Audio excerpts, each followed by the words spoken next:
Gracias a Dios por permitirnos estar aquí reunidos, ¿no es cierto? Yo le agradezco al Señor la oportunidad siempre es un privilegio predicar la palabra de Dios, pero es una responsabilidad. Y le doy gracias a Dios primero y pues a los pastores, Daniel y Paola, y a su liderazgo, pues la confianza que han tenido para que les compartamos la palabra de Dios. Y hemos venido a predicar el Evangelio, no sabemos hacer otra cosa. Queremos que Jesucristo sea glorificado, queremos que el mensaje de la cruz sea un mensaje que sea arrollador en las vidas de todos ustedes, porque es el mensaje que transforma, que cambia y que hace nacer de nuevo, y es un mensaje que ha sido descuidado. Entonces vamos a abrir la Biblia para iniciar con este primer tema de nuestra conferencia, La locura de la predicación. Vamos a 1 Corintios 1:18. ¿Me pueden dar un poco de monitor aquí, por favor? Yo te digo cuánto.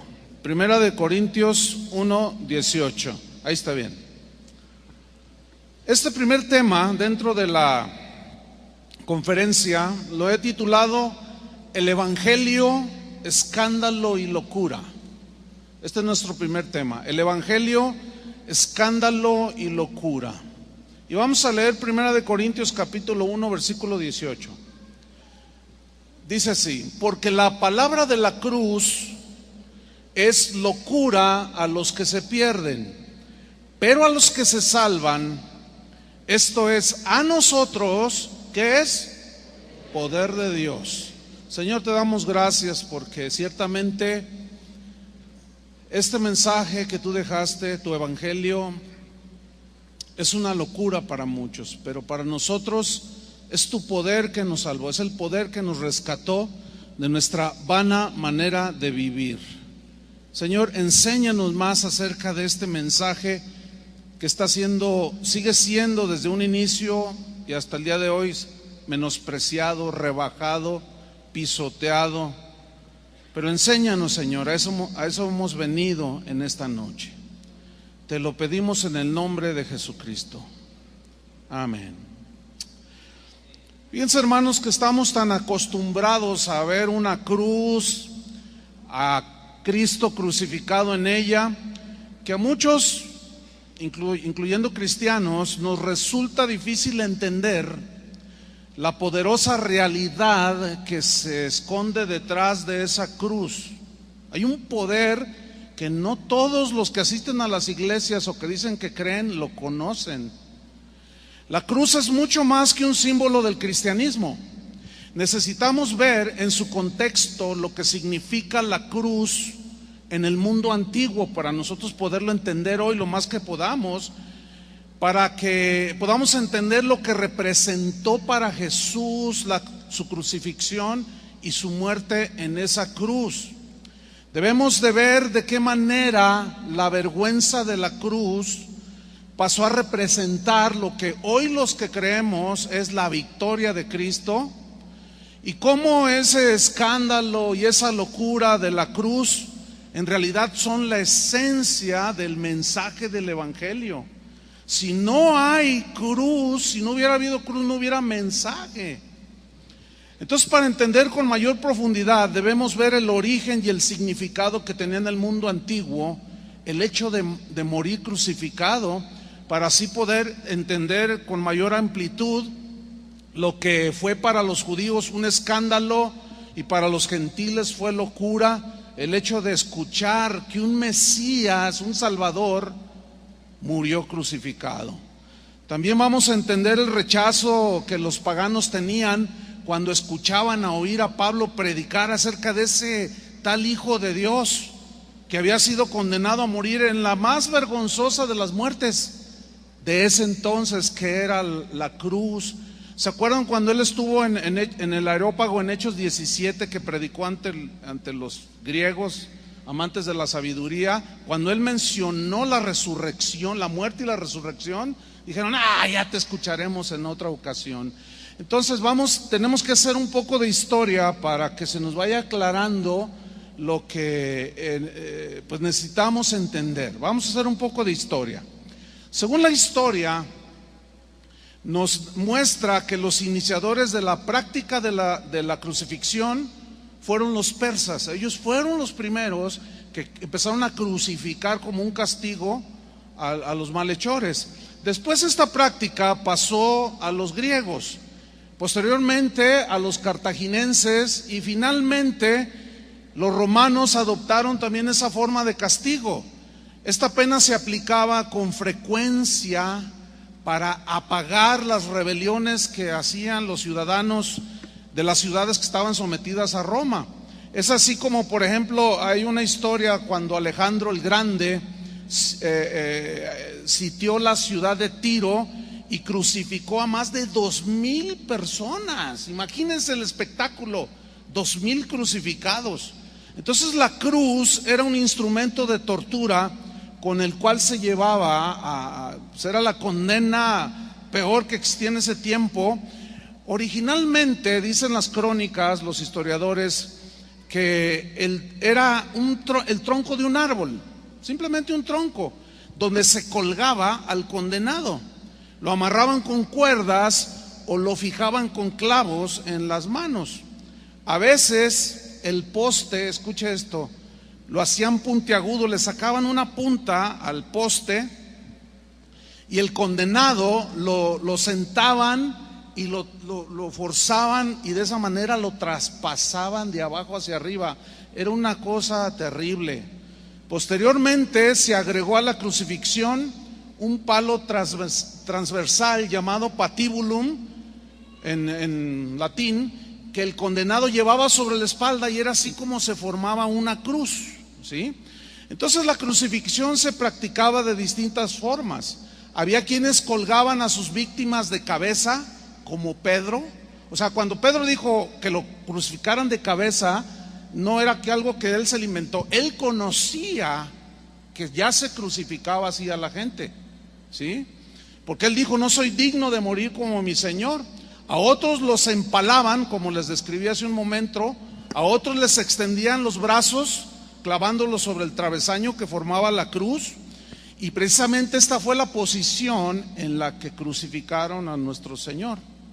Bien, Flavio Josefo, un historiador judío que nació en el año 37 después de Cristo, dice la historia que se unió al general Tito, que era hijo de Vespasiano, el emperador, y en el año 70, cuando ellos sitiaron Judea, Flavio Josefo, este historiador, fue testigo ocular de la destrucción de Jerusalén y del segundo templo. Y Flavio Josefo narra un testimonio que él presenció de una crucifixión colectiva de un grupo de personas que trataban de huir de la sitiada Jerusalén por las tropas romanas. Y él dijo esto, escribió: en el momento de la captura eran flagelados, sometidos a toda clase de suplicios antes de morir crucificados. Continúa Flavio Josefo: por ser tantos los ejecutados, aproximadamente 500 personas diarias, Tito autorizó a sus soldados que procedieran de acuerdo a su propio criterio, tanto más porque esperaba que el horrible espectáculo de las innumerables cruces, escribe Flavio Josefo, indujera a los sitiados a rendirse, de tal manera que los soldados ridiculizaban a los que posteriormente serían crucificados. Y pues dice que en Judea eran frecuentes las crucifixiones masivas de parte de los romanos. En el año 4 antes de Cristo se ordenó crucificar a todos los prisioneros que capturaron. Esto lo escribe también Flavio Josefo. En Roma, después del incendio del año 64 después de Cristo, esa famosa quemazón de la ciudad de Roma que la destruyó totalmente, ustedes saben que Nerón acusó a los cristianos de haber prendido fuego a Roma. Bueno, él los condenó a una muerte atroz a los cristianos de ese tiempo. Y Tácito, que fue otro historiador romano, narra lo siguiente de ese episodio histórico. Dice, no contentándose Nerón con culpar a los cristianos del incendio de Roma, Nerón se divertía vistiéndolos con pieles de animales para que los perros despedazaran a los que colgaban en cruces y los quemaban vivos. Al final del día, dice, para alumbrar la noche como antorchas. Dice que Nerón aplicaba 3 tipos de castigos. Uno era morir quemado, ser decapitado y la crucifixión. Entonces, el horror de la cruz, el descrédito y la deshonra que la muerte por crucifixión producía y significaba en aquel tiempo, explican el hecho de que la mayor parte de los escritores romanos, latinos, muy rara vez se refieren a la cruz o a la crucifixión. Muchos de ellos ni siquiera la mencionan porque la consideran, la crucifixión, algo muy vergonzoso, humillante y desagradable. Cicerón, un político romano, un abogado y abogado también, él escribió lo siguiente: la palabra cruz debe eliminarse de la mente de todos los ciudadanos romanos. Fíjense nada más. Bueno, tal parece que ese dicho de Cicerón se ha cumplido en muchísimos cristianos del día de hoy. ¿Por qué? Porque han eliminado el mensaje de la cruz en sus conferencias, porque predicaciones no son. Entonces el descrédito y la deshonra para todos los crucificados era con el fin de aterrorizar a la gente para que no se rebelara. Entonces este hecho histórico lo vemos en la crucifixión de Jesús, al que pusieron en medio de 2 ladrones. Conocemos todos el evangelio. Ahora bien, los rebeldes, los ladrones, los bandidos no solo recibían un castigo físico en la crucifixión, sino también había otro que ellos lo tomaban en sentido espiritual, porque en aquel tiempo, dicen las crónicas, la gente creía que todos los crucificados, cuando morían, sus almas vagaban, nunca tenían descanso. O sea, era un suplicio espantoso. Entonces, en el mundo grecorromano, la crucifixión era la pena más dura y más vergonzosa impuesta a los malhechores, a los asesinos, a los ladrones, a los bandidos. El tal Cicerón definió la crucifixión como el suplicio más cruel y horrible que existe, dijo él, o sea, en su tiempo. Otro historiador romano llamado Plutarco calificó la crucifixión como la más espantosa y vergonzosa muerte. Quiero que noten cómo ellos utilizaban la palabra vergonzosa por la humillación, por la exhibición que se hacía del supuesto malhechor.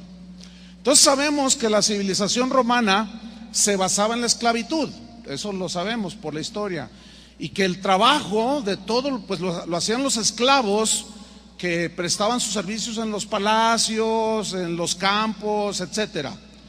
Entonces, para Roma, la pérdida de los esclavos significaba ruina.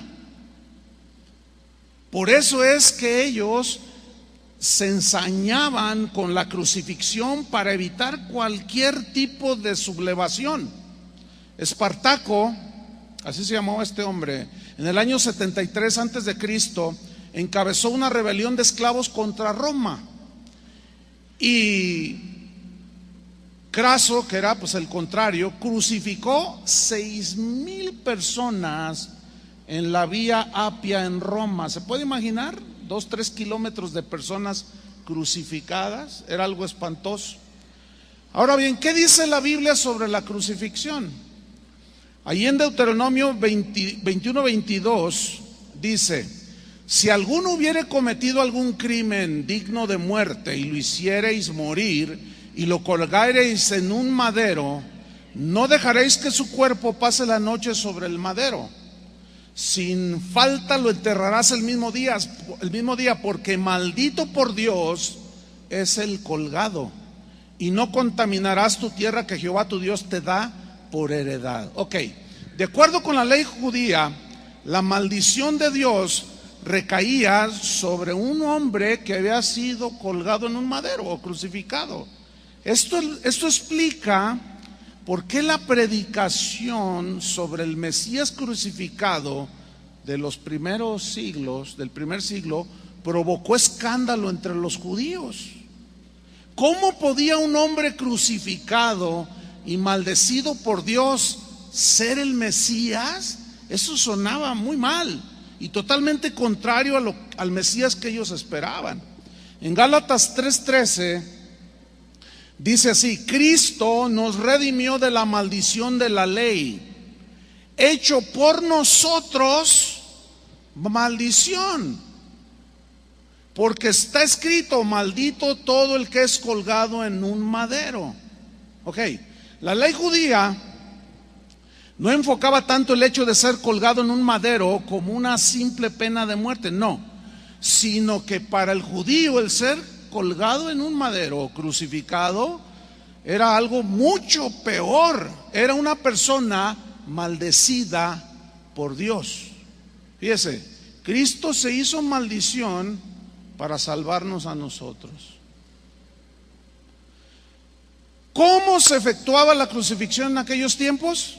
Vamos a dar una narración breve, por el tiempo apremia y es bastante, pero generalmente era precedida por una flagelación, es decir, lo golpeaban con un látigo que se llamaba flagellum, que tenía unas cuerdas de metal en las puntas que al dar el chicotazo y golpeaban la carne, desgarraban. Hay crónicas que dicen que literalmente a veces los intestinos salían. Entonces, la ley romana no fijaba un límite para el número de azotes, pero la ley judía no permitía más de 40 azotes. Los fariseos la redujeron a 39 azotes. Bueno, Pablo recibió este tipo de castigo, azotado, ¿sí? Segunda de Corintios 11:24, Pablo está narrando y dice: de los judíos 5 veces he recibido 40 azotes menos uno, o sea, 39 veces 5, 195 azotes por predicar la locura del evangelio. ¿Cuántos ha recibido usted por predicar el evangelio? ¿Cuántos azotes? ¿Qué haría usted si recibiera no 195, sino 2, 1? Bueno, ni siquiera uno hemos recibido. ¿Alguien ha recibido alguno? ¿Saben cuál es nuestro sufrimiento? Me dijeron aleluya. Ay, me ofendieron. Somos muy lights, hermanos. Somos muy ligeros porque nos falta entender el sacrificio de Cristo. La intensidad de la flagelación dependía de la crueldad de los castigadores, dicen las crónicas. El dolor y la humillación se acrecentaban por la vergüenza que vivía el que estaba siendo crucificado. Después de la flagelación, el condenado a la crucifixión era conducido al lugar donde lo iban a crucificar. A Jesús lo llevaron al monte La Calavera. Usted recuerda esto. Entonces él debía de llevar en la espalda el tronco, el travesaño, y le ponían en el cuello una inscripción con su nombre y el motivo de la condena. O sea, me llamo Juan, soy un ladrón, soy un asesino, un traidor, etcétera, ¿no? Entonces lo hacían recorrer las calles más transitadas de la ciudad para provocar el temor de los que estaban mirando, pero a la vez para avergonzarlo. Generalmente los crucificaban en un lugar que era alto, los amarraban o los clavaban y enseguida levantaban el madero de una manera vertical, ¿sí?, con unas cuerdas, y lo subían y quedaba pendido en el aire. Entonces los pies los clavaban al madero que estaba vertical con 2 clavos, y a veces los pies los empalmaban y con un clavo bastante grande traspasaban los 2 pies. Bien. La cruz en general era de baja altitud, no era muy alta. ¿Por qué? Porque los soldados romanos tenían que acercarse y tener cierto contacto, como cuando les rompían las piernas, etcétera, y para que las fieras del campo despedazaran posteriormente a las víctimas. Pero había ocasiones en que la cruz era más alta que lo normal, y cuando ellos crucificaban a alguien con una cruz lo doble de alto, significaba que deseaban humillar y avergonzar con doble intensidad, a mayor grado, al crucificado. Y esta precisamente fue la posición en la que Cristo fue crucificado. ¿Por qué? Porque se acuerdan que un soldado tomó una lanza y mojó una estopa para darle aquel vinagre. Entonces eso, según los historiadores, aseguran que el travesaño, la cruz de Cristo era muy alta, de varios metros, para avergonzarlo todavía más. En Juan 12:31, miren lo que dijo Jesús. Dijo: ahora es el juicio de este mundo, ahora el príncipe de este mundo será echado fuera. Y yo, dijo, si fuera levantado de la tierra, a todos atraeré a mí mismo. Está hablando, dice el versículo 33, y decía esto dando a entender de qué muerte iba a morir. Con toda la vergüenza que el hombre podía avergonzar a un ser humano, así iba a morir Jesús. Le respondió la gente: nosotros hemos oído la ley, que el Cristo permanece para siempre. ¿Cómo pues dices tú que es necesario que el Hijo del Hombre sea levantado? ¿Quién es este Hijo del Hombre? Miren, estos religiosos de este tiempo, estos creyentes entre comillas de este tiempo, nunca leyeron Isaías 53. Nunca lo leyeron. Hay crónicas que aseguran que los rabinos en las sinagogas se saltaban esa porción de los pergaminos, porque decían: no, esto no sabemos, no entendemos, no les gustaba por qué estaba escrito Isaías 53 o esa parte de la escritura.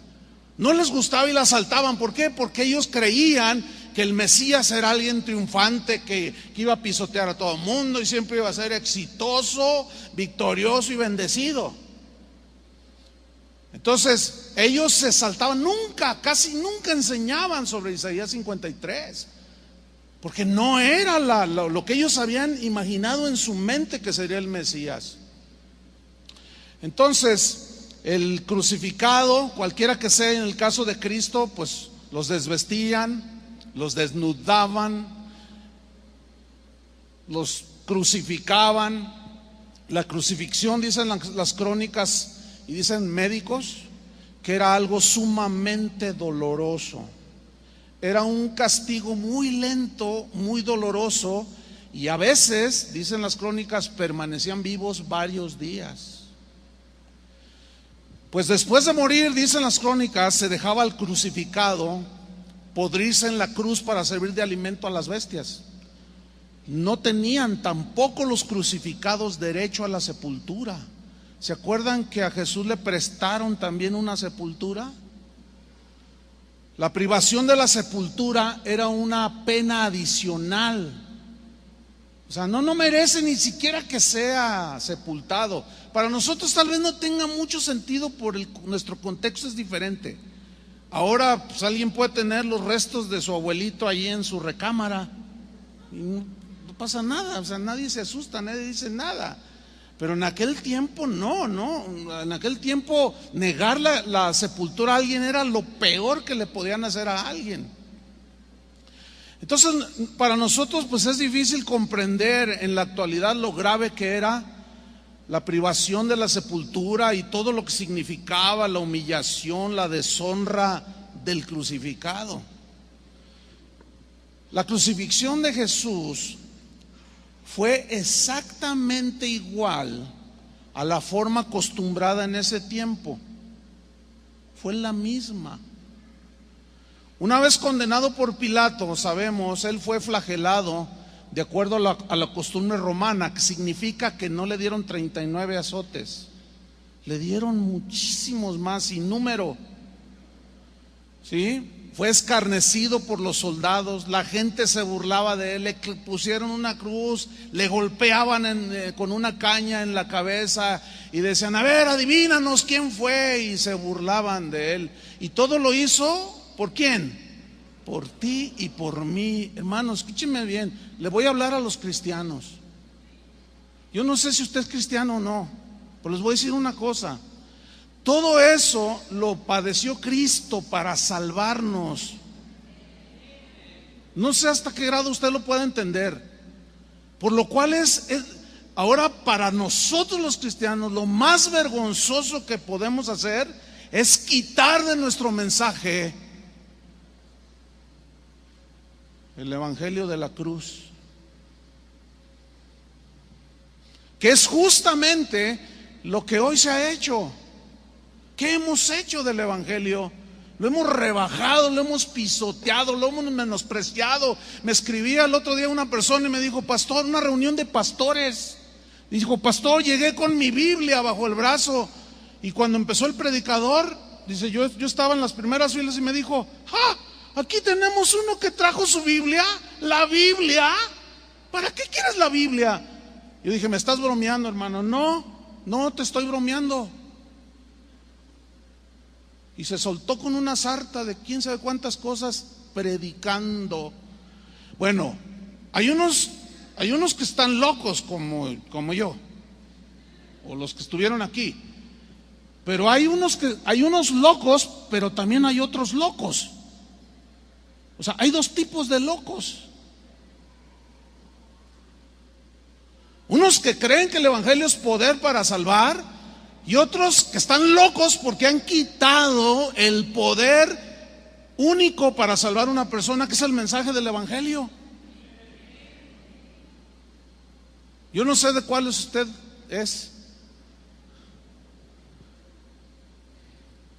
Por cierto, ¿se acuerdan la túnica de Jesús, de la cual han hecho una teología aberrante, diciendo que como era de una sola pieza, era de diseñador y que solo los ricos usaban este tipo de prendas? Usted conoce, está ahí en Juan 19, dice que se echaron suerte. Dije, no la apartamos, echemos suertes, ¿sí? Y bueno, en Éxodo 28:31, aquí está la interpretación de lo que significaba la túnica de una sola pieza de Jesús. Éxodo 28:31 dice, harás el manto del efod todo de azul, y en medio de él por arriba habrá una abertura, la cual tendrá un borde alrededor de obra tejida, como el cuello de un coselete, para que no se rompa. Miren, el sumo sacerdote, aquí está hablando de las vestiduras del sumo sacerdote. Él llevaba esta vestidura como un manto, pero Jesús la usaba como una túnica. Ok, esta túnica se llevaba debajo del manto. Esto tiene un significado profundo, hermanos. ¿Cuál?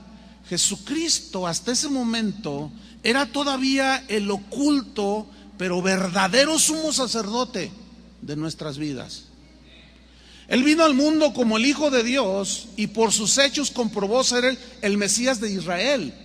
Pero más allá de esto, Él se tenía que revelar como lo que Él era, nuestro sumo sacerdote. La túnica de Jesús no tenía costura, era de una sola pieza, porque simbolizaba que el sacerdocio de Jesús era indivisible, ¿sí? Que no tenía costura por lo cual dividirlo o separarlo, era de una sola pieza. Y esto nos habla de que Cristo, Él es el eterno y verdadero sumo sacerdote y el único intermediario entre nosotros y Dios, entre Dios y los hombres. Y Cristo era de una sola pieza. Eso significaba el manto, hermanos. Entonces decir y argumentar que Jesús usaba un manto de diseñador porque era rico para hacernos ricos es una blasfemia. Es un insulto a la cruz de Cristo, es un insulto a lo que Él padeció en la cruz. Bueno, lo hicieron cargar el travesaño, conocemos la historia, su cruz. Un tal Simón de Cirene lo obligaron a cargarle, ayudarle a Jesús porque él caía. Y esto hablaba de que cada cristiano debía de llevar su cruz. Jesús lo dijo, Mateo 10, 37 y 38. Él dijo: el que ama a padre o madre más que a mí, ponga mucha atención, el que ama a padre o madre más que a mí, dijo, no es digno de mí. El que ama a hijo o hija más que a mí, no es digno de mí. Y el que no toma su cruz y sigue en pos de mí, no es digno de mí. ¿El que no toma qué? Claro, aquí ¿qué simboliza la cruz? La negación, ¿entienden? El ya no hacer mi voluntad, el no buscar mi beneficio, sino hacer tu voluntad, Dios. Aunque hacer la voluntad de Dios te cueste la vida. Si yo les pregunto, ¿cuántos están dispuestos a hacerla? Todos me van a decir, amén. ¿Ven? Pero a la hora de la hora, muchos se echan para atrás. ¿Por qué? Porque no han entendido. Mire, cuando entendamos la dimensión de esto, es la única explicación que hay del por qué los primeros discípulos aguantaron lo que aguantaron, por predicar la locura del evangelio. En Marcos 10, 21 y 22, aquel joven rico que se negó a vender todo y darlo a los pobres, Jesús dice, mirándole, le amó y le dijo: una cosa te falta, vende todo lo que tienes y dalo a los pobres y tendrás tesoro en el cielo, y ven, sígueme tomando tu cruz. Pero él, afligido por esta palabra, se fue triste porque tenía muchas posesiones. Entonces clavan a Jesús, está allí 2 o 3 metros de alto, qué sé yo. Los soldados trataron de hacerle que bebiera un brebaje analgésico. Era un compuesto entre de vino y mirra que solían ofrecer las personas piadosas a los condenados que estaban ahí agonizando, para atenuar un poco el dolor físico. Jesús se negó a beberlo. ¿Saben eso, no? No lo quiso tomar. ¿Por qué? Para no atenuar ni aligerar el sufrimiento que él debía de padecer por nosotros. Esto nos enseña que nosotros tampoco debemos de atenuar, tampoco de aligerar el mensaje de la cruz de Cristo, y el precio a pagar tampoco debemos de rebajarlo por ser discípulos de Jesús. Toda doctrina que nos lleve a aligerar o atenuar la adversidad por seguir a Cristo traiciona el evangelio y desprecia la cruz de Cristo. Todo ese mensaje que te promete que tú vas a estar bien, que no debes de sufrir, que para eso murió Cristo en la cruz, eso es denigrar el evangelio de Jesucristo. Filipenses 3:18, Pablo dijo: porque por allí andan muchos, dijo, de los cuales os dije muchas veces, y aún lo digo llorando. Fíjate la pasión de Pablo, se los digo llorando, dijo, que son enemigos ¿de qué? ¿Qué significa enemigos de la cruz de Cristo? Del mensaje de la cruz. Son enemigos, no predican al Cristo crucificado, no predican la verdadera esencia del evangelio, que es Cristo murió por nuestros pecados.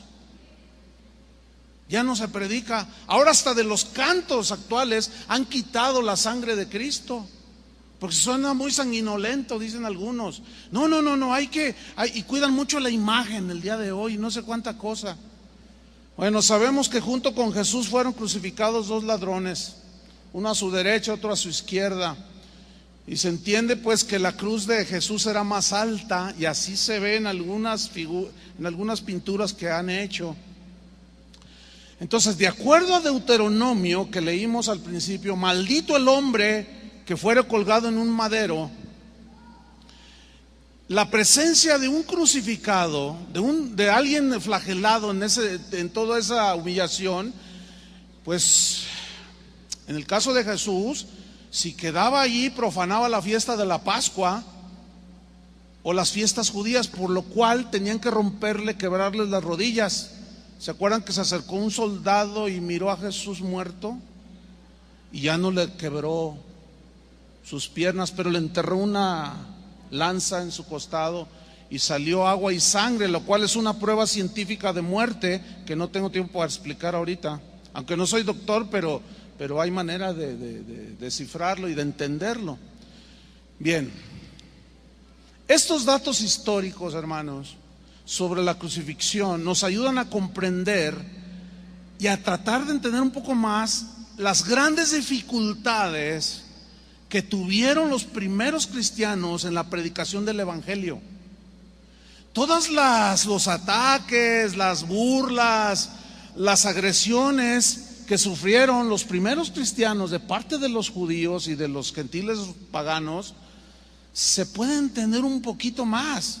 Tanto así que sigue siendo una incógnita para muchos cómo es posible que aquellos cristianos hayan padecido tanto dolor por simplemente predicar el evangelio.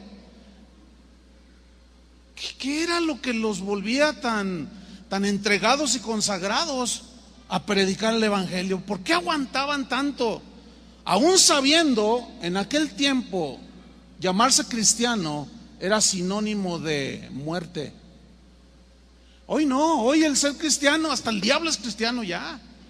Todo el mundo es cristiano, artistas, jugadores de fútbol, de béisbol, gente de la farándula, gente de aquí, de teatro. Ay, no, yo soy cristiano. Y tú los ves cómo viven, se casan, se divorcian, se vuelven a casar, se vuelven a divorciar, engañan a los, y dicen, pero soy cristiano. Y todavía tienen la desfachatez de decir, no, mi fe es una cosa y mi trabajo es otro y mi vida es otra. Fíjate el concepto que hay hoy del cristianismo. Pero ¿saben quién tiene la culpa de esos conceptos? Nosotros los predicadores, porque les hemos mentido, les hemos engañado de lo que es el evangelio, un evangelio que no es. Y lo digo con mucha vergüenza y mucha carga.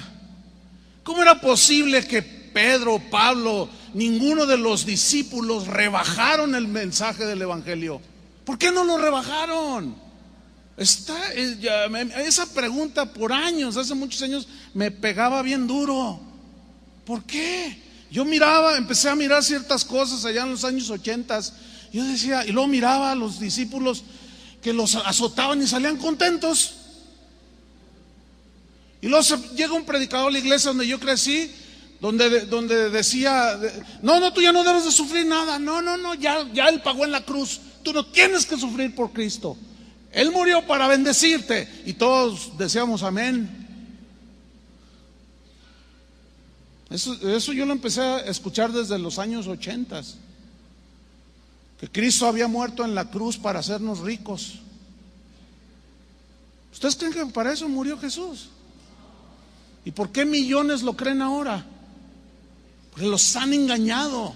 Entonces, ¿cómo es posible que Jacobo, que murió decapitado, no haya, sabiendo que podía morir así, ¿por qué no bajó el mensaje del evangelio? ¿Por qué no lo diluyó? Felipe fue crucificado también. Mateo fue traspasado con una espada. Santiago, Jacobo el menor, fue apedreado de tal manera que los sesos quedaron expuestos. Matías, el que reemplazó a Judas, murió apedreado y decapitado. Andrés lo crucificaron. A Marcos lo partieron en pedacitos, lo descuartizaron. A Pedro lo crucificaron de cabeza. A Bartolomé lo azotaron hasta la muerte y ya muerto lo crucificaron. A Tomás lo atravesaron con una lanza. A Simón el cananita lo crucificaron. Juan fue el único que murió anciano por causa natural. El único. ¿Por qué? Dios es soberano. Pero a mí sí me llama la atención y me desafía la vida de estos que no les importó predicar el mensaje de la cruz. Y todos ellos murieron. San Pablo les dijo a los cristianos de Corinto: los judíos piden señales, los griegos buscan sabiduría, pero nosotros predicamos a Cristo crucificado. Para los judíos ciertamente tropezadero y para los gentiles locura, mas para los llamados, así judíos como griegos, Cristo poder de Dios y sabiduría de Dios. Bendita locura.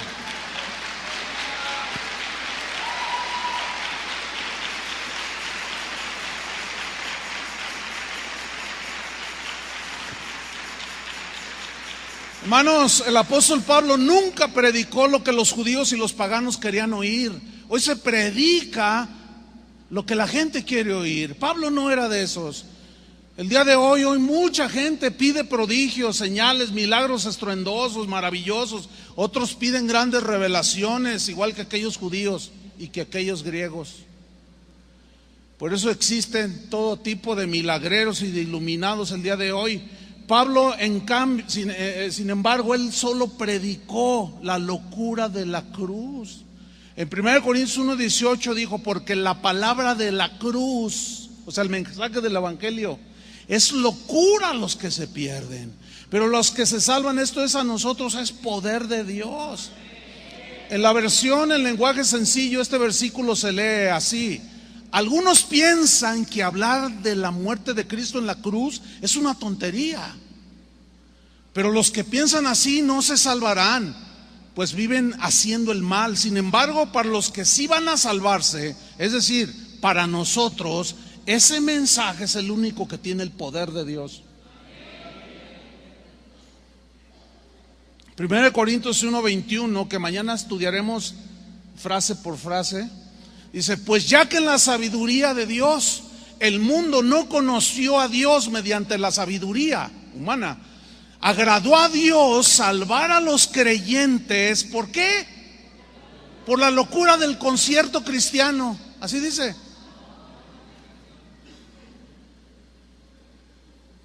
Por la locura de la predicación.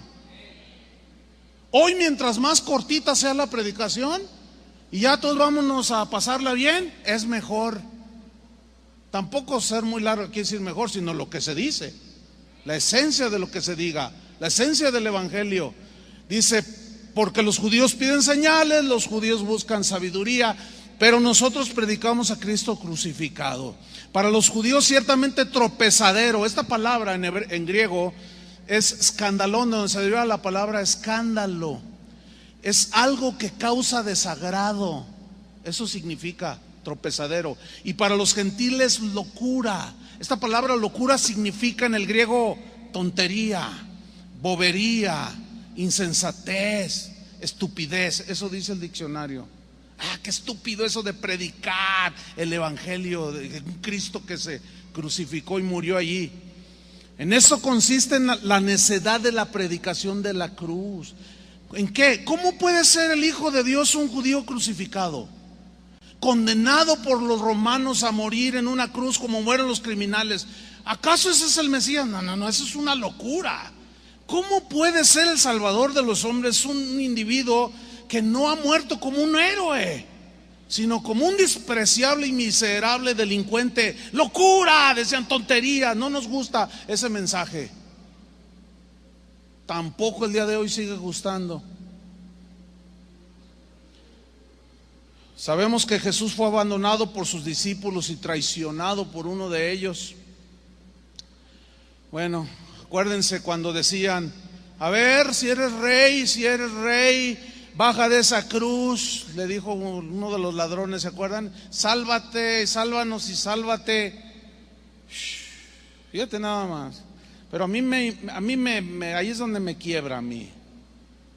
Cuando Jesús ora y dice: Padre, perdónalos, no saben lo que hacen.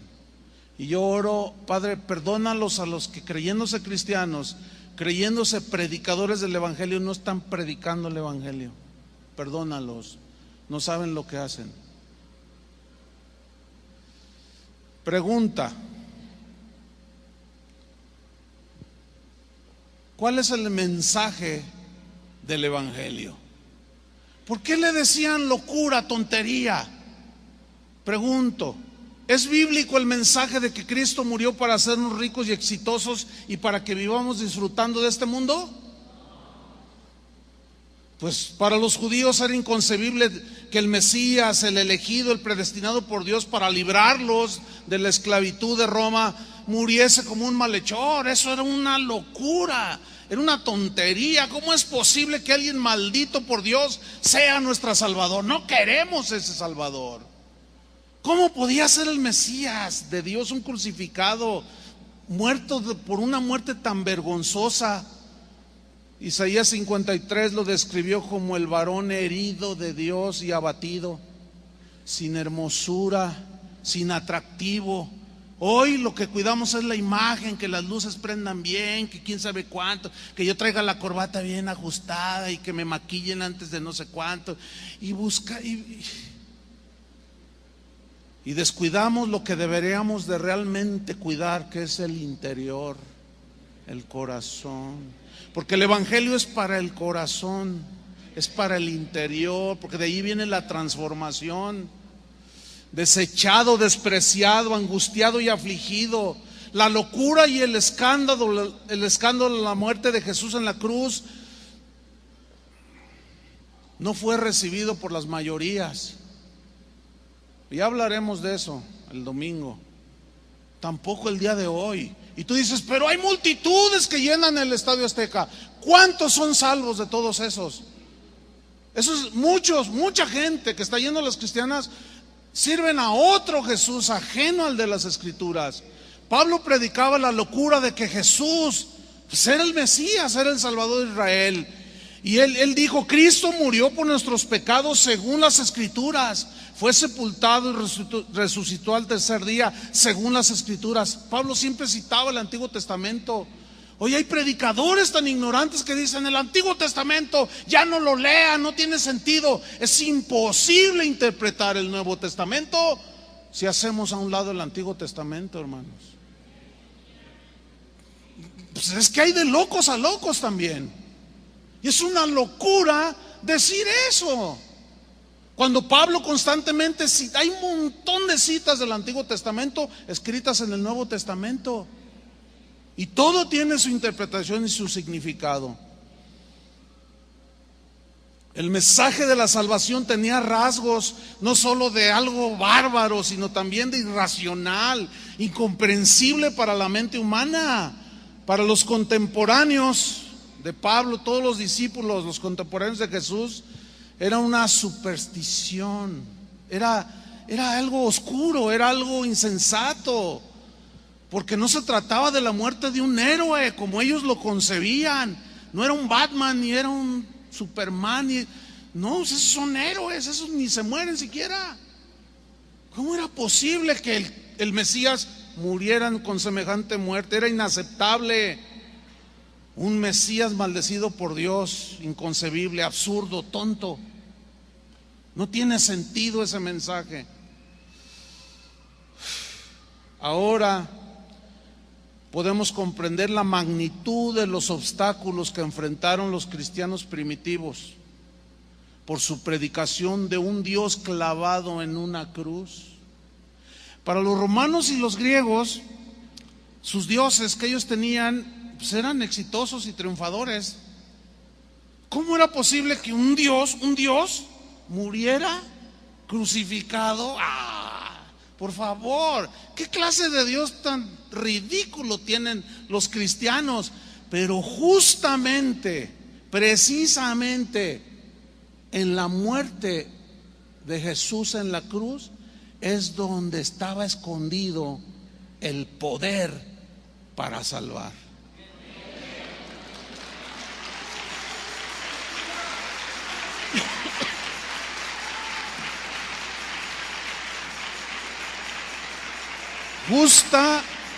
Justamente ahí está el poder para salvar.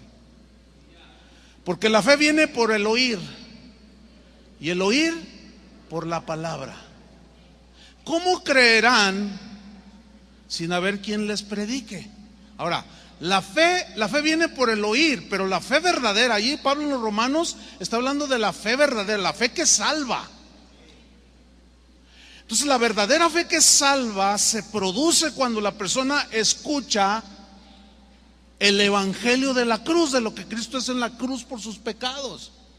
Entonces, si yo como predicador hago un desayuno en el Hotel Sheraton para hablar a los empresarios del Distrito Federal y se los presento como el Cristo que quiere darte más empresas y no les hablo de la condición que los puede llevar al infierno, estoy traicionando el mensaje de Jesús.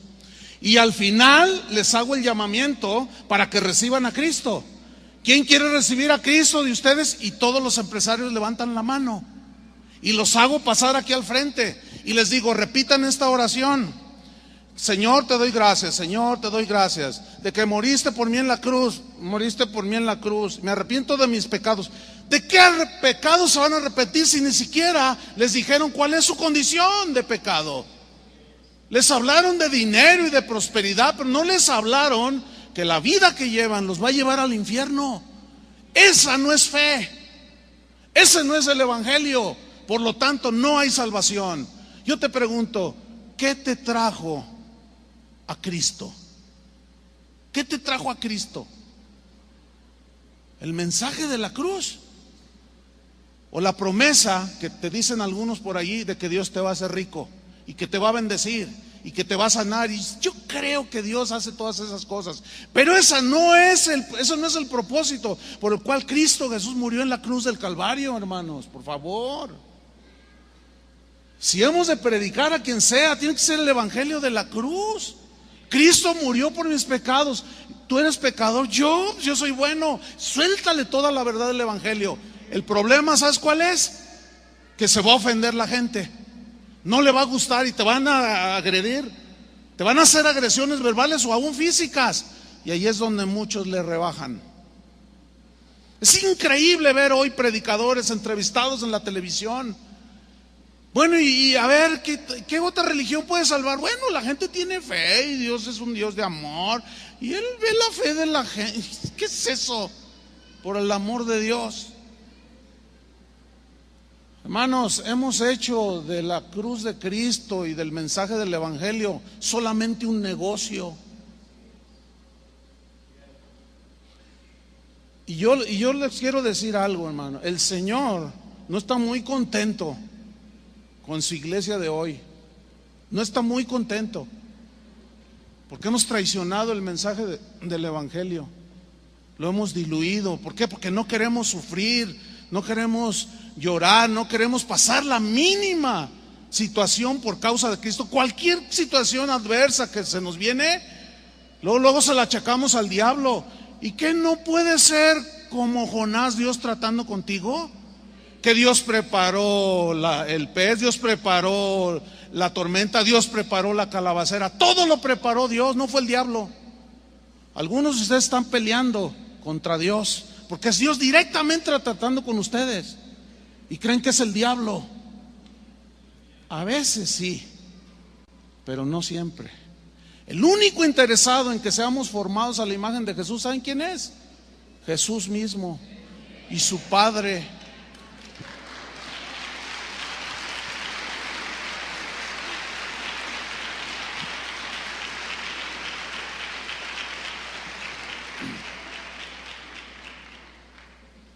La locura de la cruz, hermanos, es la locura del amor de Dios.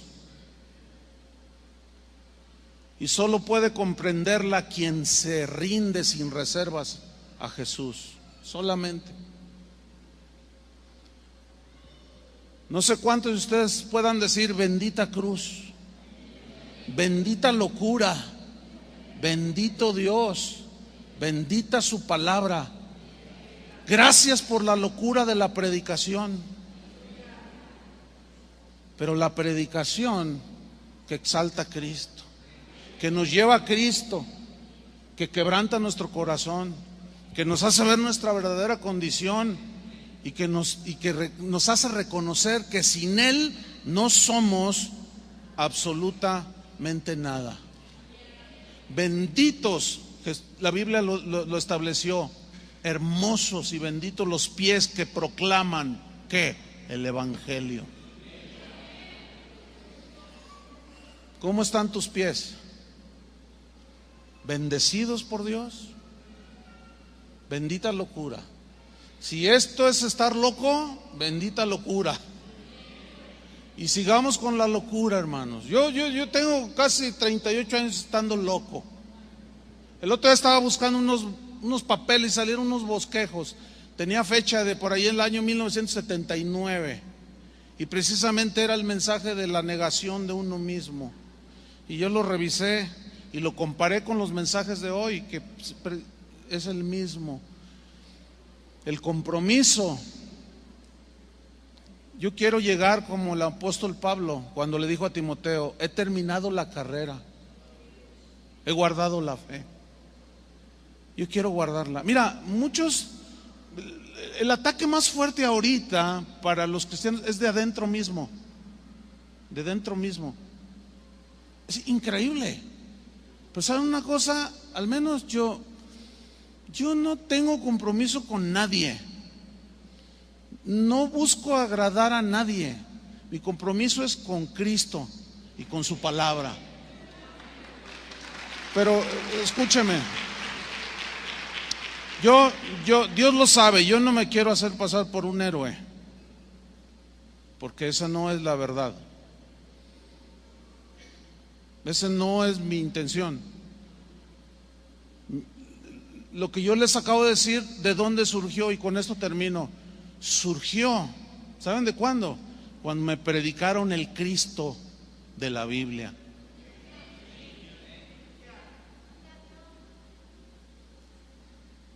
Cuando yo recuerdo, lo tengo aquí, el día que yo me convertí.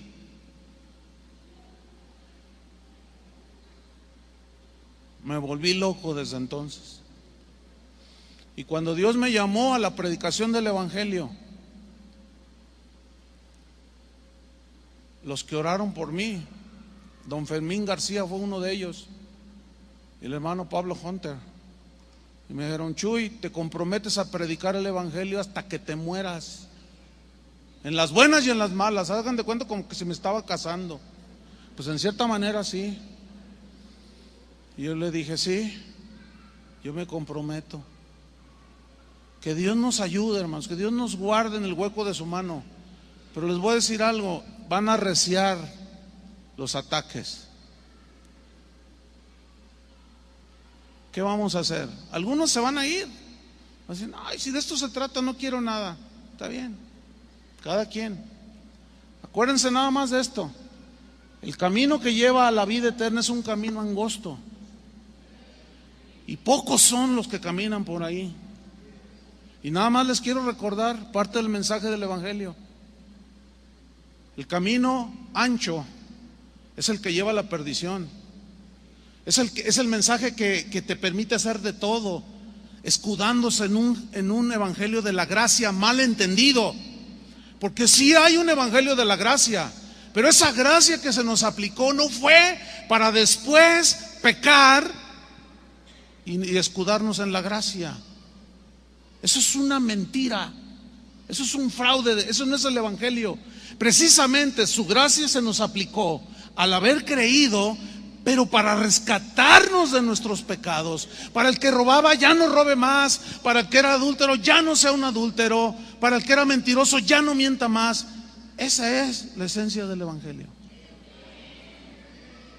El único evangelio que salva es el evangelio que está ahí en la Biblia, y con ese debemos de comprometernos. Aunque nos digan locos, bueno, los locos pónganse de pie. Los que se crean cuerdos y sabios, vénganse mañana porque hay algo para ustedes. Vamos a orar. Señor, te damos gracias. Te damos gracias, Señor, porque ciertamente pasaron los años, siglos, y el verdadero sentido, el contexto de todo lo que significaba en aquellos tiempos tu muerte y crucifixión. Pasaron los siglos y se fue diluyendo, se fue perdiendo significado, fue perdiendo profundidad, de tal manera que hoy nos toca vivir un tiempo, ¿cómo llamarlo, Señor, para nosotros? Peligroso, un tiempo engañoso, donde se habla de todo, cualquier tema. Hoy vemos que no está Jesús ahí. Hoy vemos que se predican otros Jesús, otros evangelios, y bien que lo toleramos. Señor, perdónanos. queremos retomar, Señor, como cristianos, el compromiso. Aunque para algunos sea locura, escándalo, religiosidad, dicen otros. Te has vuelto un religioso, dicen. Te has vuelto un fariseo, dicen otros. Y hay cada calificativo. Pero no es difícil, Señor.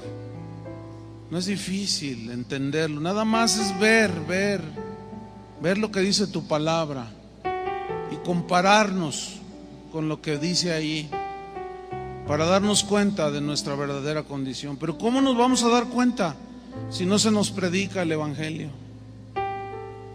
¿Cómo nos vamos a dar cuenta si tú no envías, Señor, a tus atalayas, a los que le dan la voz de alerta al pueblo, Señor?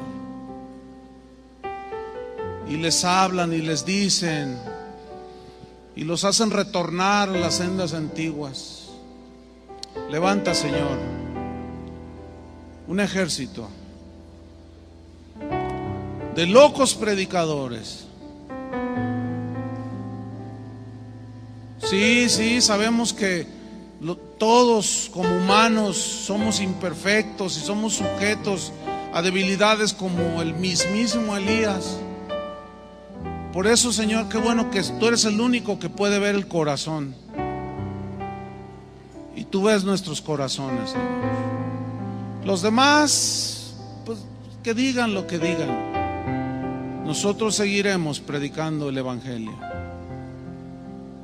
Tendremos tropiezos, errores, desánimos, cosas que podemos ir viviendo en el trayecto, Señor.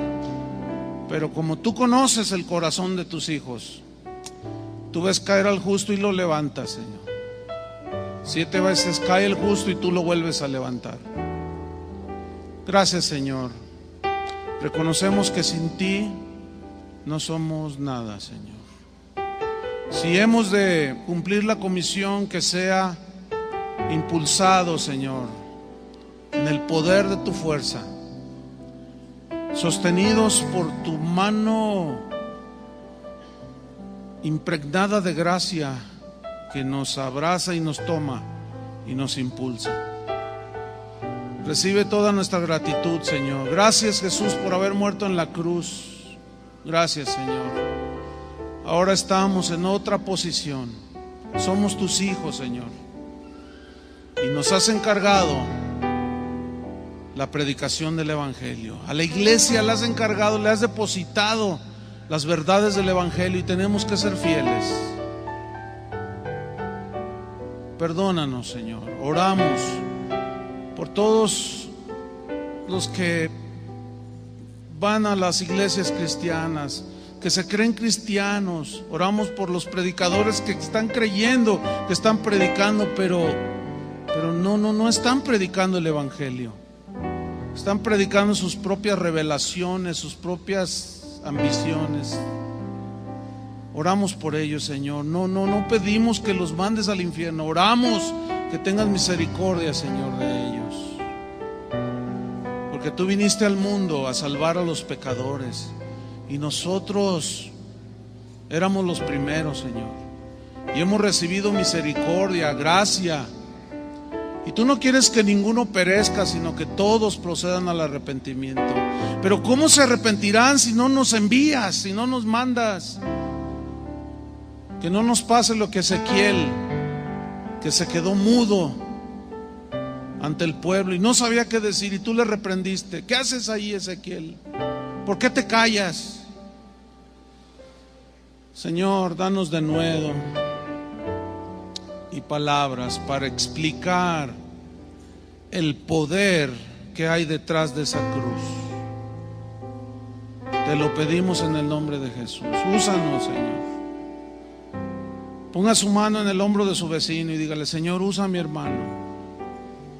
Ayúdanos, Señor, a serte fieles hasta la muerte, hasta el final, sin retroceder. Y si nos dicen locos, no, ¿qué importa? Si estamos locos, es para Dios, dijo Pablo. Si estamos cuerdos, es para los hombres, pero si estamos locos, es para Dios. Bendita locura.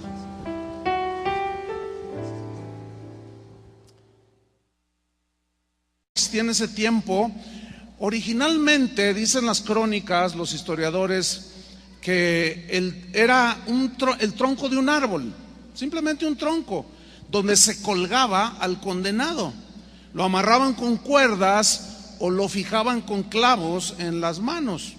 A veces el poste, escuche esto, lo hacían puntiagudo, le sacaban una punta al poste y el condenado lo sentaban y lo forzaban, y de esa manera lo traspasaban de abajo hacia arriba. Era una cosa terrible. Posteriormente se agregó a la crucifixión un palo transversal llamado patibulum en latín, que el condenado llevaba sobre la espalda, y era así como se formaba una cruz, ¿sí? Entonces la crucifixión se practicaba de distintas formas. Había quienes colgaban a sus víctimas de cabeza, como Pedro. O sea, cuando Pedro dijo que lo crucificaran de cabeza, no era que algo que él se le inventó. Él conocía que ya se crucificaba así a la gente, ¿sí? Porque él dijo: no soy digno de morir como mi Señor. A otros los empalaban, como les describí hace un momento. A otros les extendían los brazos, clavándolos sobre el travesaño que formaba la cruz. Y precisamente esta fue la posición en la que crucificaron a nuestro Señor.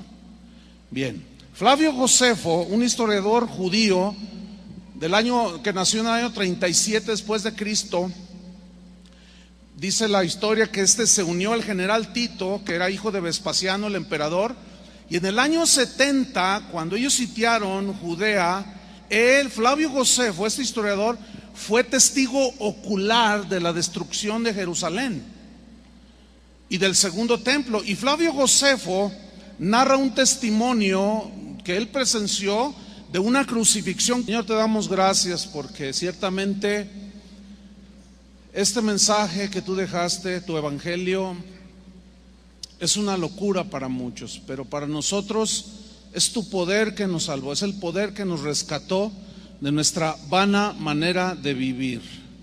Señor, enséñanos más acerca de este mensaje que sigue siendo desde un inicio y hasta el día de hoy menospreciado, rebajado, pisoteado. Pero enséñanos, Señor, a eso hemos venido en esta noche. Te lo pedimos en el nombre de Jesucristo. Amén. Fíjense, hermanos, que estamos tan acostumbrados a ver una cruz, a Cristo crucificado en ella, que a muchos, incluyendo cristianos, nos resulta difícil entender la poderosa realidad que se esconde detrás de esa cruz. Hay un poder que no todos los que asisten a las iglesias o que dicen que creen lo conocen. La cruz es mucho más que un símbolo del cristianismo. Necesitamos ver en su contexto lo que significa la cruz en el mundo antiguo para nosotros poderlo entender hoy lo más que podamos, para que podamos entender lo que representó para Jesús su crucifixión y su muerte en esa cruz. Debemos de ver de qué manera la vergüenza de la cruz pasó a representar lo que hoy los que creemos es la victoria de Cristo, y cómo ese escándalo y esa locura de la cruz en realidad son la esencia del mensaje del evangelio. Si no hay cruz, si no hubiera habido cruz, no hubiera mensaje. Entonces, para entender con mayor profundidad, debemos ver el origen y el significado que tenía en el mundo antiguo colectiva de un grupo de personas que trataban de huir de la sitiada Jerusalén por las tropas romanas. Y él dijo esto, escribió: en el momento de la captura eran flagelados, sometidos a toda clase de suplicios antes de morir crucificados. Continúa Flavio Josefo: por ser tantos los ejecutados, aproximadamente 500 personas diarias, Tito autorizó a sus soldados que procedieran de acuerdo a su propio criterio, tanto más porque esperaba que el horrible espectáculo de las innumerables cruces, escribe Flavio Josefo, indujera a los sitiados a rendirse, de tal manera que los soldados ridiculizaban a los que posteriormente serían crucificados. Y pues dice que en Judea eran frecuentes las crucifixiones masivas de parte de los romanos. En el año 4 antes de Cristo se ordenó crucificar a todos los prisioneros que capturaron. Esto lo escribe también Flavio Josefo. En Roma, después del incendio del año 64 después de Cristo, esa famosa quemazón de la ciudad de Roma que la destruyó totalmente, ustedes saben que Nerón acusó a los cristianos de haber prendido fuego a Roma. Bueno, él los condenó a una muerte atroz a los cristianos de ese tiempo. Y Tácito, que fue otro historiador romano, narra lo siguiente de ese episodio histórico. Dice: no contentándose Nerón con culpar a los cristianos del incendio de Roma, Nerón se divertía vistiéndolos con pieles de animales para que los perros despedazaran a los que colgaban en cruces y los quemaban vivos. Al final del día, dice, para alumbrar la noche como antorchas. El hecho de morir crucificado, para así poder entender con mayor amplitud lo que fue para los judíos un escándalo y para los gentiles fue locura, el hecho de escuchar que un Mesías, un Salvador, murió crucificado. También vamos a entender el rechazo que los paganos tenían cuando escuchaban a oír a Pablo predicar acerca de ese tal Hijo de Dios que había sido condenado a morir en la más vergonzosa de las muertes de ese entonces, que era la cruz. ¿Se acuerdan cuando él estuvo en el Areópago en Hechos 17, que predicó ante los griegos amantes de la sabiduría? Cuando él mencionó la resurrección, la muerte y la resurrección, dijeron: ya te escucharemos en otra ocasión.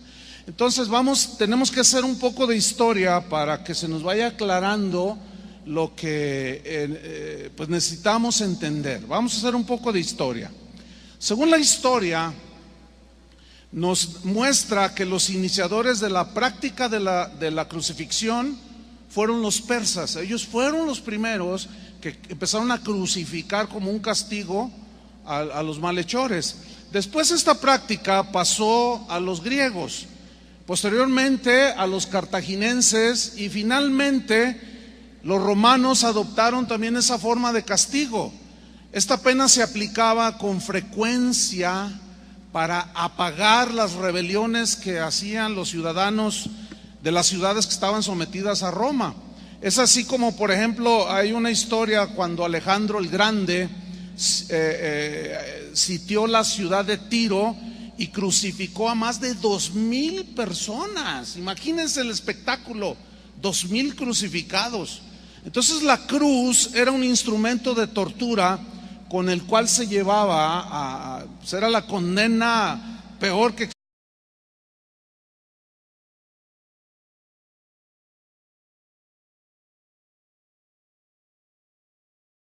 Gracias a Dios por permitirnos estar aquí reunidos, ¿no es cierto? Yo le agradezco al Señor la oportunidad siempre es un privilegio predicar la palabra de Dios, pero es una responsabilidad. Y le doy gracias a Dios primero, y pues a los pastores Daniel y Paola y a su liderazgo, pues la confianza que han tenido para que les compartamos la palabra de Dios. Y hemos venido a predicar el Evangelio, no sabemos hacer otra cosa.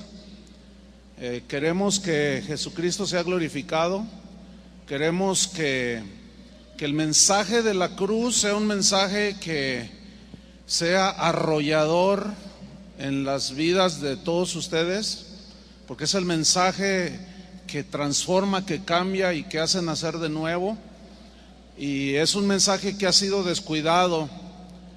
Entonces vamos a abrir la Biblia para iniciar con este primer tema de nuestra conferencia, La locura de la predicación. Vamos a 1 Corintios 1:18. ¿Me pueden dar un poco de monitor aquí, por favor? Yo te digo cuánto. Primera de Corintios 1:18. Ahí está bien. Este primer tema dentro de la conferencia lo he titulado El Evangelio, Escándalo y Locura. Este es nuestro primer tema, el Evangelio, Escándalo y Locura. Y vamos a leer Primera de Corintios capítulo 1 versículo 18. Dice así: porque la palabra de la cruz es locura a los que se pierden, pero a los que se salvan, esto es, a nosotros, ¿qué es? Poder de Dios.